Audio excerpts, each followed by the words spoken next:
Assalamualaikum warahmatullahi wabarakatuh. Alhamdulillahirrahmanirrahim. Wassalatu wassalamu ala asyrafil anbiya'i wal mursalin sayyidina wa maulana Muhammad wa ala alihi wa sahbihi ajma'in. Bapak-bapak dan ibu-ibu yang saya hormati, mari kita lanjutkan pembahasan kita mengenai surat Al-Fatihah. Kita sudah mulai membahas ayat 5 dari surat Al-Fatihah. A'udzubillahi minasyaitonir rajim. Iyyaka na'budu wa iyyaka nasta'in. Dari aspek bahasa kita sudah bahas bahwa isi ini susunan terbalik. Objeknya atau maf'ul bihnya dipindah ke depan dengan maksud untuk mengkhususkan. Maka dengan demikian ketika K ditaruh di depan ditambah dengan iya menjadi iyyaka, artinya hanya kepadamu. Jadi iyyaka na'budu, hanya kepadamu kami mengabdi, wa iyyaka nasta'in, dan hanya kepadamu kami mohon bantuan. Ini kita pegang kuat-kuat karena inti tauhid itu ada di situ. Ya, inti tauhid ada di situ. Mengesahkan Allah. Mengesahkan Allah itu harus ada dua arah. Arah dari kita ke Allah dan arah dari Allah ke kita. Suka-suka para ahli tauhid menyebutkan bahwa tauhid atau mengesahkan Allah yang dari arah kita kepada Allah itu disebut tauhid uluhiyah. Mengesahkan Allah dengan menganggap Allah sebagai ilah. Ilah adalah sesuatu yang layak disembah, layak ditaati, dan layak dihormati, dan sebagainya. Itu uluhiyah. Sedangkan wa iyyaka nasta'in, dan hanya kepadamu kami mohon pertolongan. Berarti kita menggantungkan diri kepada Allah. Ini disebut tauhid rububiyah, karena kita menganggap bahwa hanya Allah lah yang mengatur kita, hanya Allah yang menghidupkan dan mematikan kita, hanya Allah yang bisa memberi rezeki kita, hanya Allah yang bisa menolong kita dan sebagainya. Ya, itu jadi arahnya dari Allah sebagai yang menciptakan dan merawat dan mendidik kepada kita. Dua-duanya arah ke atas maupun arah ke bawah harus hanya satu atau esa, tidak boleh mendua. Ketika kita mengatakan iyyaka na'budu, kita mengabdi kepada Allah, artinya semua yang kita lakukan tujuannya hanya untuk mengabdi kepada Allah, tidak boleh kepada yang lain, termasuk pada dirinya sendiri. Ini yang sulit, karena kita mulai kecil, lingkungan kita atau bahkan dididik oleh senior-senior kita bahwa kita harus mandiri, kita harus mempunyai keinginan sendiri, dan kita melakukan apapun dengan kekuatan kita sendiri, hasilnya untuk kita sendiri. Kita sudah terlanjur dibesarkan dengan cara seperti itu, maka untuk mengubah bahwa kita ini tidak akan hidup tanpa dibuat oleh Allah, dan kita tidak akan bisa makan kecuali dengan rezekinya Allah dan sebagainya. Itu dan oleh karena itu kita mengabdi harus hanya kepada Allah. Memindahkan pola pikir semacam ini sulit. Kalau saya mencoba berbicara secara psikologi, maka orang yang orientasinya untuk aku, jadi aku melakukan apapun yang untuk aku sendiri, itu disebut self-centered. Centernya, intinya adalah pada diri saya sendiri. Saya makan ya untuk saya sendiri. Kenapa kamu tidur? Ngantuk. Aku tidur supaya hilang ngantuknya. Di dalam psikologi nggak ada kebalikan dari self-centered. Self-centered biasanya diidentikan dengan egoisme, egoistik.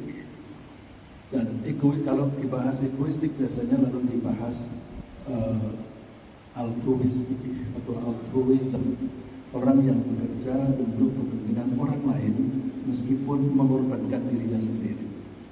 Mana di antara egoism dan altruism yang bagus?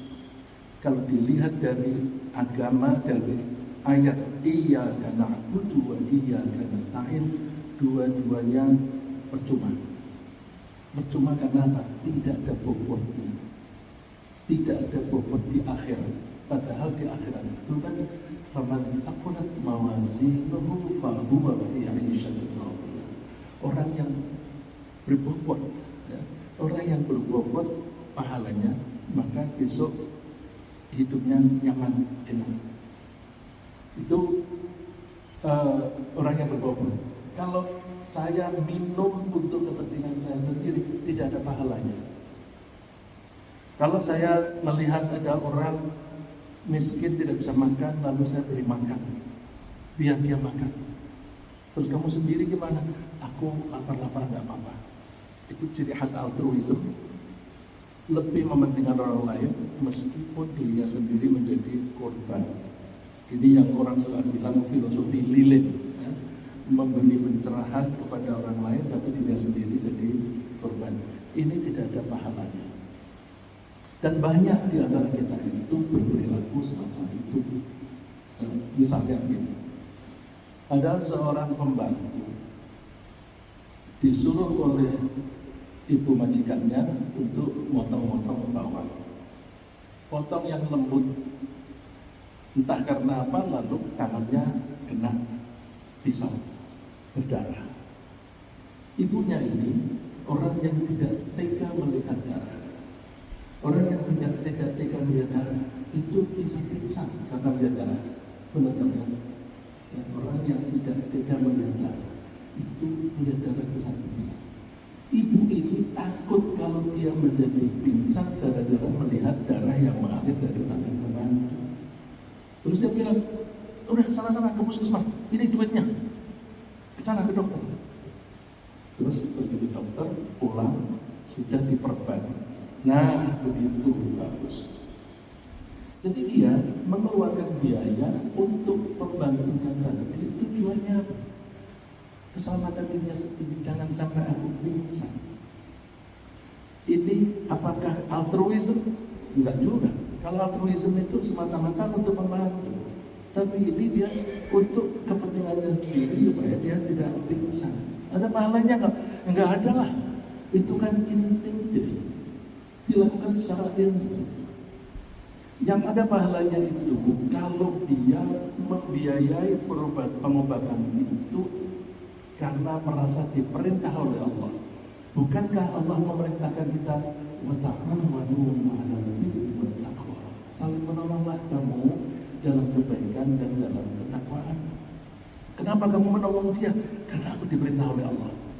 Karena diperintah oleh Allah, maka ketika mengeluarkan uang serupiah pun di situ ada pahala. Karena itu melaksanakan iyyaka na'budu. Tuhan Allah, aku melakukan ini karena melaksanakan perintah-Mu. Aku melakukan ini untuk mencari ridho. Nah, orang yang bisa seperti itu bukan self-centered. Dan di buku psikologi tidak ada. Kalau saya mengkiaskan teori itu, maka saya cenderung mengatakan orang itu yang bisa melakukan apapun hanya karena Allah, itu namanya Allah-centered. Apapun yang dilakukan, senternya adalah Allah. Saya kasih contoh. Orang yang self-centered, dia melakukan apapun untuk kepentingan sendiri. Orang yang Allah-centered itu apapun yang dilakukan untuk kepentingan atau untuk berbakti pada Allah. Ketika seseorang pulang dari bepergian sampai di rumah larut malam, capek sekali, ngantuk, baru rebahan sebentar sudah mendengar adzan subuh. Dia memilih self-centered atau Allah centered. Kalau dia mengatakan dalam dirinya sendiri, masih ngantuk nih, ini kalau aku tidak teruskan tidurku, aku bisa pusing. Terus untuk kepentingannya sendiri dia tambah lagi 15 menit. 15 menit atau bahkan 20 menit itu kan masih di rentan waktu subuh. Enggak apa-apa. Itu dia pegangan fikih. Menurut fikih, sholat subuh itu boleh dilakukan sampai dengan paling akhir menjelang terbitnya matahari. Jadi aku tambah 30 menit enggak apa-apa. Yang penting aku bisa tambah tidur. Dia tambah tidur untuk kepentingan diri sendiri. Orang yang Allah centered, dia akan mengutamakan Allah daripada dirinya sendiri. Ngantuk, biarin, aku mau lawan ngantukku. Terus gimana caranya? Gampang. Aku jalan pelan-pelan ke kamar mandi, aku guyur, ngantuknya hilang. Jadi dia mengalahkan keinginannya sendiri untuk memenuhi keinginan Allah. Ini Allah centered. Dan yang paling menjadi musuh utama terhadap pengabdian kepada Allah adalah diri sendiri. Kalau kita masih mengutamakan keinginan kita, mengalahkan keinginan Allah, itu belum beriman. Gambarannya begini, orang tidak bisa beriman kalau belum mencintai Allah lebih besar daripada cintanya terhadap diri sendiri. Kalau orang itu berlanjut itu lagi, berarti dia lebih mencintai diri sendiri daripada Allah. Kalau dia mencintai Allah lebih besar daripada dirinya sendiri, dia cari cara bagaimana aku bisa mengalahkan diriku sendiri. Jadi orang yang bisa mengalahkan diri sendiri adalah orang yang tangguh, orang yang kuat, dan orang yang mandiri, karena dia tidak bisa didikte oleh orang lain. Nah, ini sulit. Lalu bagaimana orang yang selalu menuruti keinginannya sendiri di dalam berperilaku sehari-hari? Orang yang semacam itu, dia mau sholat kalau sholat itu menguntungkan dirinya sendiri. Kalau tidak menguntungkan, dia nggak mau. Misalnya, aku kalau sholat nanti saya ketemu jenderal ini, jenderal itu, aku bisa dekat sama dia. Jadi sholatnya untuk kepentingan politik, bukan untuk Allah. Nggak ada pahala, nggak ada pahala. Aku mau rajin sholat di masjid, biar aku dianggap sebagai orang baik. Dia mengharapkan pujian itu untuk kepentingan diri, nggak ada pahalanya. Dan menuruti sesuatu untuk apapun yang dilakukan itu sama dengan mempertuhan. Kalau ada orang melakukan apapun, kalau ujung-ujungnya ada duit, berarti dia telah mempertuhan duit. Kalau kita mengatakan iya kena butuh, maka apapun yang kita lakukan ujung-ujungnya adalah ridha Allah. Itu baru iya kena. Oleh karena itu, orang yang melakukan segala sesuatu semata-mata menuruti keinginannya sendiri, itu berarti dia sudah mempertuhan dirinya sendiri. Mempertuhan. Kalau begitu, Tuhan itu tidak harus disembah, tapi Tuhan itu ditaati. Kalau orang itu berbuat sesuatu semata-mata taat kepada duit, maka Tuhan itu. Orang itu sudah alim, ustaz, kiai, tapi begitu dikasih duit, dikasih jabatan, dia ganti haluan yang keputusannya, omongannya dan sebagainya bertentangan dengan norma-norma Islam, maka dia berarti sudah beralih dari menuhankan Allah ke menuhankan duit. Saya tidak bahas orang per orang, ya. Kalau ada orang semacam itu, kita hanya mencari contoh-contoh tidak usah kita omongkan. Ya. Ini adalah prinsip berdoa. Jadi hati-hati, tidak boleh menuhankan dirinya sendiri. Diri sendiri itu diwakili oleh keinginan. Apa bahasa Arabnya? Keinginan diri. Kalau misalnya saya tanya, apa bahasa Inggrisnya keinginan diri? Kita insya Allah akan lebih terampil menjawab. Keinginan diri itu self-interest. Self diri, interest, kepentingan. Jadi untuk kepentingan dirinya sendiri. Bahasa Arabnya apa? Bahasa Arabnya itu hawa an-nafs. Hawa itu keinginan, an-nafs itu diri. Jadi kalau orang melakukan apapun semata-mata untuk memenuhi keinginan sendiri, maka dia berarti mentaati keinginannya sendiri atau mentaati hawa nafsu. Apakah kita sekarang sudah dalam keadaan itu? Kita lihat yang publik. Kita ketika membuat undang-undang, ukurannya adalah ridhonya Allah atau ridhonya saya, atau ridhonya kelompok saya.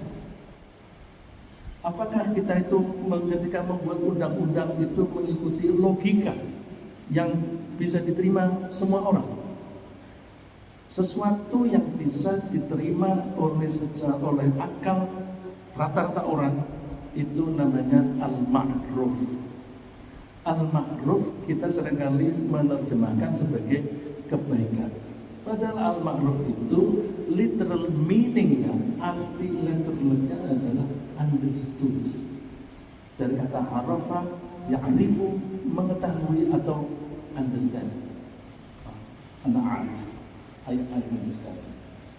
Do you understand? I do. Ya.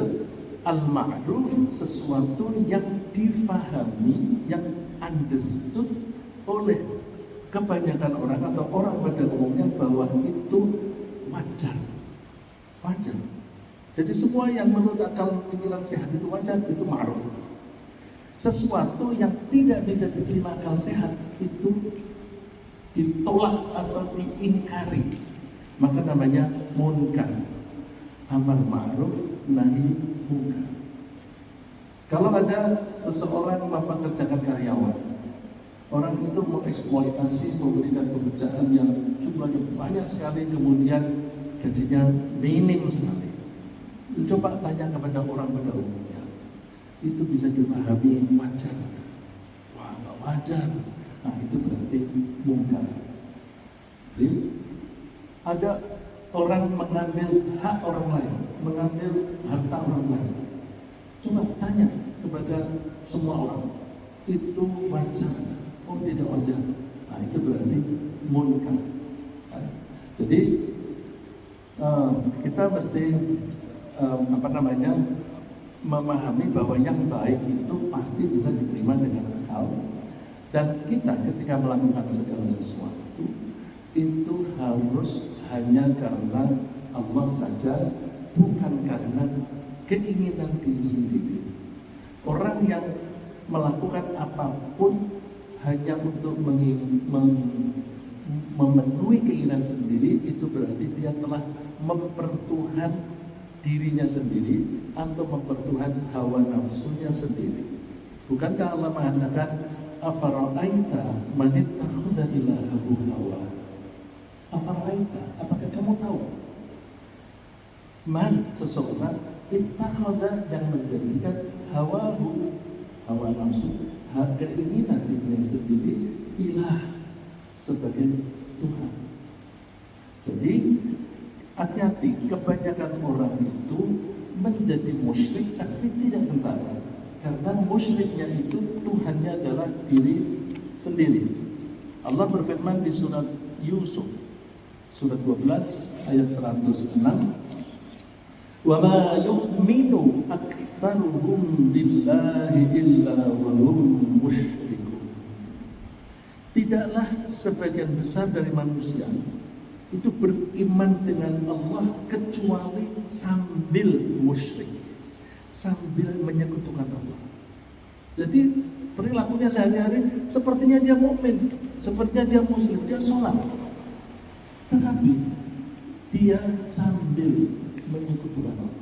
Nah, menyekutukan Allah ini yang paling tidak kentara adalah mengikuti hawa nafsunya sendiri. Dan duit itu adalah sesuatu yang paling representatif, yang paling bisa mewakili keinginan sendiri. Karena apa? Dengan duit ketika kita lapar kita bisa makan.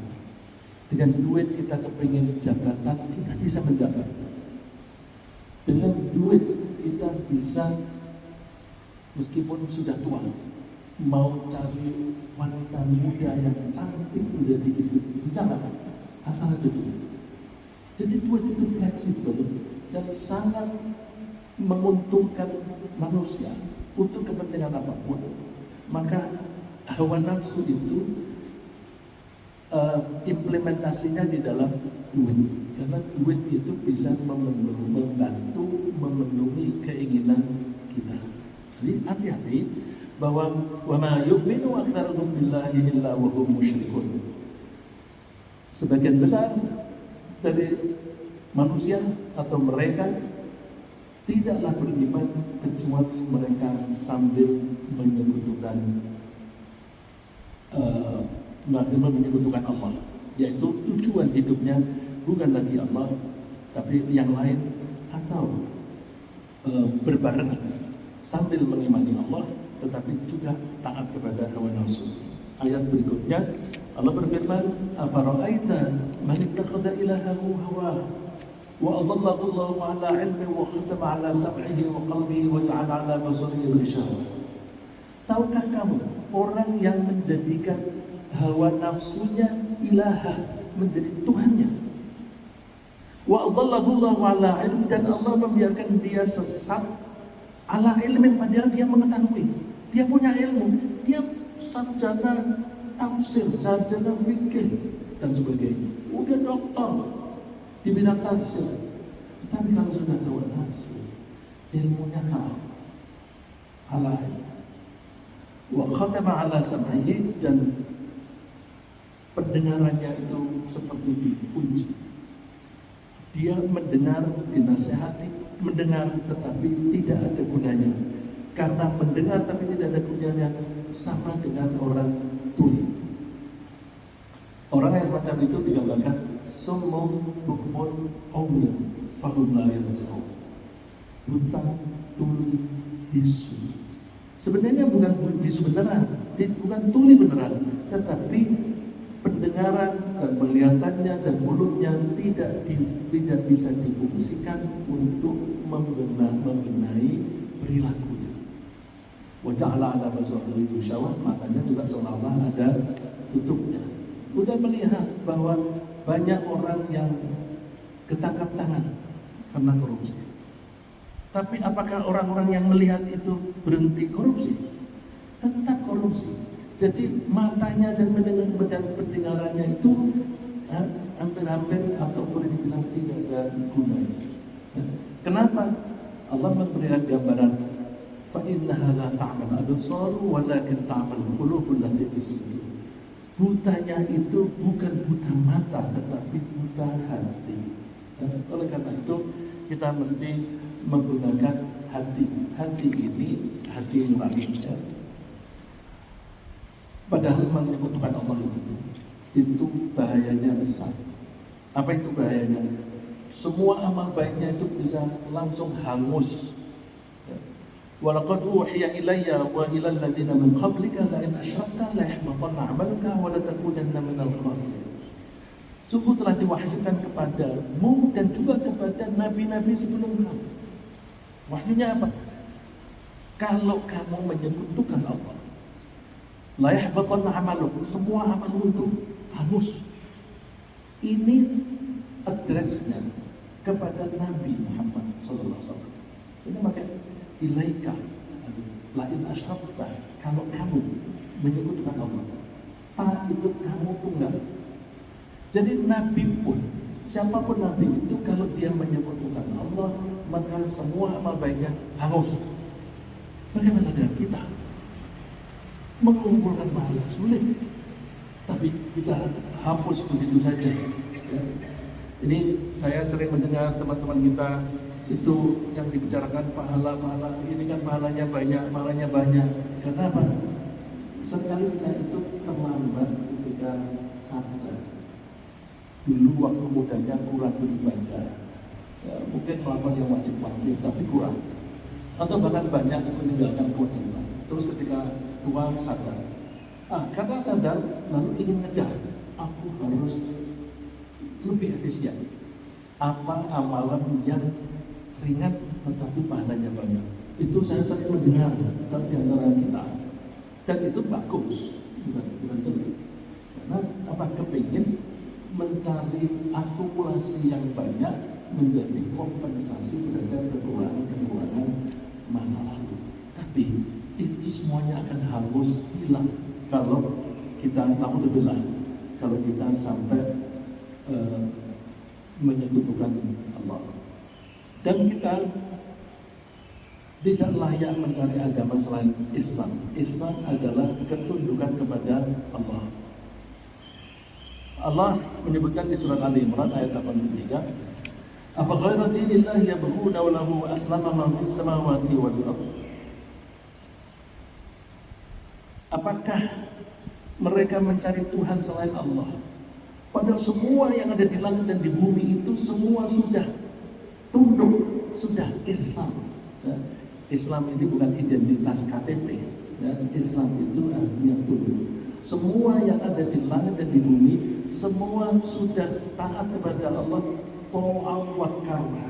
Ada yang tunduknya itu dengan suka, ta'an, taat. Ada yang karhan, karena terpaksa. Loh, siapa yang taat dan siapa yang terpaksa? Yang terpaksa itu hanya manusia. Yang taat kepada Allah karena terpaksa hanya manusia. Bahkan ada di antara manusia itu yang tidak mau taat.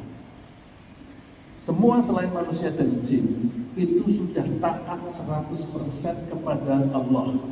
Coba perhatikan ayat berikut ini. ثم استوى إلى السماء وهي دخان فقال لها وللأرض ائتيا طوعا أو كرها. Ketika Allah menciptakan bumi dan langit, lalu Allah menyempurnakan penciptaan langit. Saat itu dia berupa, kalau terjemahan biasanya seringkali dukhan diartikan asap, tetapi Profesor Daikuni menerjemahkan dukhan ini fog. Fog itu apa itu? Uap, fog, kabut. Wahia dukhan. Nah, kalau kita tidak tahu terjemahnya, dukhan begitu aja, aman. Faqala laha walil ard. Lalu Allah bersabda, memberi titah atau memberi perintah kepada langit dan bumi seisinya. Idia. Bentar, saya sisipkan sedikit tulisannya di situ idia. Tapi kalau kita membacanya mulai dengan idia, membacanya idia. Nah, kalau disambung dengan di depan walil ardi dia, hamzah keluar, hamzah mati. Tapi kalau kita membacanya dari idia, membacanya jadi idia. Idia ta'an au karaha. Datanglah kamu semua yang ada di langit dan di bumi, ta'an au karaha, baik sukarela maupun secara terpaksa. Qalata ataina ta'in. Semua menjawab, Tuhan, kami datang dengan sukarela.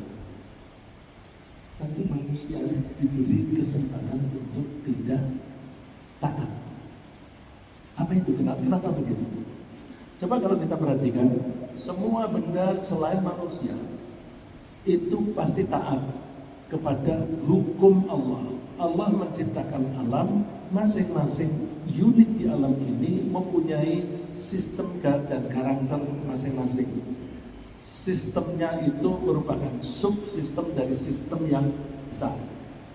Misalnya, sistem yang besar bahwa Allah membuat alam raya ini seimbang. Maka setiap unit partikel yang ada di langit dan di bumi harus mengikuti keseimbangan.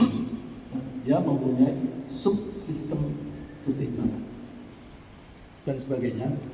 Nah, manusia badannya itu sudah ikut ini, taat kepada Allah. Hukum yang paling jelas, yang gampang saya gambarkan dan sering saya gunakan adalah gravitasi. Gravitasi itu kalau kita mengutip di Al-Quran, wal arda wada'aha lil anam. Allah meletakkan bumi untuk kepentingan manusia. Kalau namanya diletakkan itu di bawah. Maka kalau benda ini berasal dari bumi, dia letaknya di bawah. Kalau dilepaskan, pasti dia turun ke bawah. Ini berarti dia taat kepada hukumnya Allah, yaitu hukum wal arda wada'aha lil anam. Kita menyebutnya gravitasi. Gravitasi sebenarnya itu adalah gambaran dari atau contoh dari wal arda wada'aha. Ini taat. Terus badan kita sudah taat belum? Badan kita tidak taat.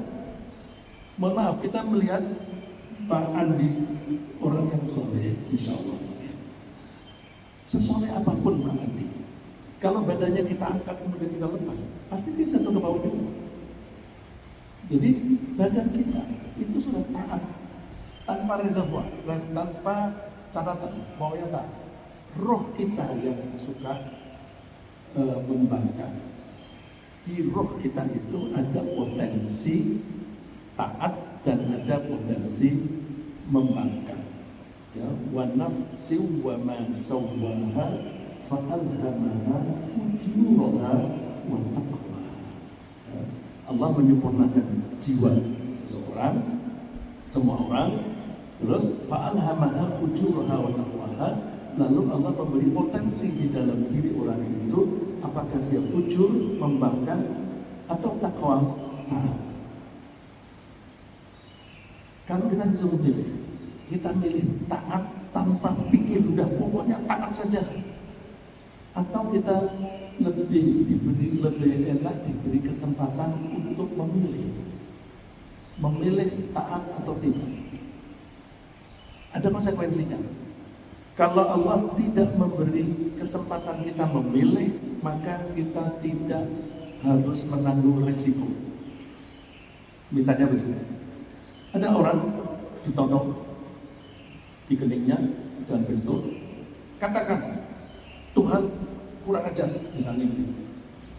Terus orang itu taat karena takut dia ditembak, tapi hatinya tetap beriman.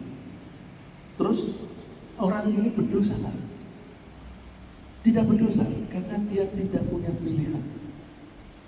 Kalau tidak ada pilihan, maka kita tidak berdosa. Orang yang gila tidak bisa memilih mana yang benar, mana yang salah. Maka ketika dia berbalapan dengan penyimpangan, dia tidak ada hukuman. Tapi orang yang akalnya sehat, dia harus bertanggung jawab. Dan tanggung jawabnya apa? Allah ketika memerintah itu diperintahkan, dinyatakan dalam bentuk bahasa. Kemudian kita disuruh memilih laksanakan atau tidak. Bandingkan dengan benda-benda itu tidak pakai bahasa, tetapi udah pokoknya jatuh aja, jatuh ke bawah. Tapi kalau manusia salah, terus bagaimana caranya? Oh caranya begini, nanti ada guru yang ngajarin. Setelah itu jalannya apa tidak? Terserah kamu. Nah, karena ada kesempatan memilih, maka di situ ada tanggung jawab. Kalau ada kesempatan memilih, maka di situ ada tanggung jawab. Nah, di dalam tanggung jawab itu pasti ada opportunity dan ada risk. Ada kesempatan dan ada risiko. Kalau kamu melaksanakan tugas, kamu akan masuk surga. Tapi kalau kamu membangkang, kamu risikonya masuk neraka. Itu ciri khas responsible. Nah, perintah dari Allah yang kemudian pelaksanaannya diserahkan, itu namanya trust. Udah, aku percayakan kepada kamu aja. Kamu punya akal sendiri. Kamu punya akal, kamu sudah kasih kekuatan, kemampuan. Jalan. Itu Allah memberi trust kepada kita. Nah, trust itu bahasa Arabnya amanah. Jadi kita diperintah oleh Allah dengan amanah, dengan kepercayaan. Nah, kalau ada amanah, maka kita diberi kesempatan masuk surga. Tapi kalau ada kesempatan, pasti ada risiko. Itulah sebabnya orang-orang kafir ketika di neraka, mereka menyesal. Kenapa dari dulu aku jadi manusia? Gara-gara aku jadi manusia, aku dituntut bertanggung jawab. Kalau aku jadi debu, jadi tanah, aku tidak dituntut bertanggung jawab. Ya laitani kuntu turaba. Ya laitani kuntu turaba. Seandainya dulu aku berupa debu, aku kan tidak masuk neraka seperti ini. Karena setelah diletakkan, dia tahu bahwa yang masuk neraka itu adalah manusia yang diberi kesempatan untuk memilih. Oleh karena itu, iya na'budu wa iyyaka nasta'in, kita pegang erat-erat bahwa kita mesti tunduk kepada Allah meskipun kita disuruh memilih. Ya, kalau yang lain-lain itu tidak usah suruh memilih, tapi pasti tahan, pasti mereka sujud. Digambarkan oleh Allah semuanya itu yang ada di langit, di bumi, matahari, bulan, bintang-bintang, semua sujud. Alam tara, di berikutnya Pak. Alam tara anna Allah yasjudu lahu ma fis samawati wa ma fil ardi wasyamsu wal qamaru wan nujumu wal jibalu wal syajaru wad dawab wa katsirun minan nas. Tahu enggak kamu? Apakah kamu enggak tahu bahwa semua yang ada di langit dan di bumi, matahari, contohnya matahari, bulan dan bintang-bintang, dan juga gunung-gunung dan pohon-pohon, juga binatang melata, itu semuanya sujud kepada Allah. Dan juga wa katsirun minan nas, banyak di antara manusia. Coba ketika Allah berbicara tentang selain manusia, semuanya sujud. Tapi ketika gilirannya manusia, Allah menyebutnya katsirun minan nas, banyak yang sujud, tapi banyak juga yang tidak sujud.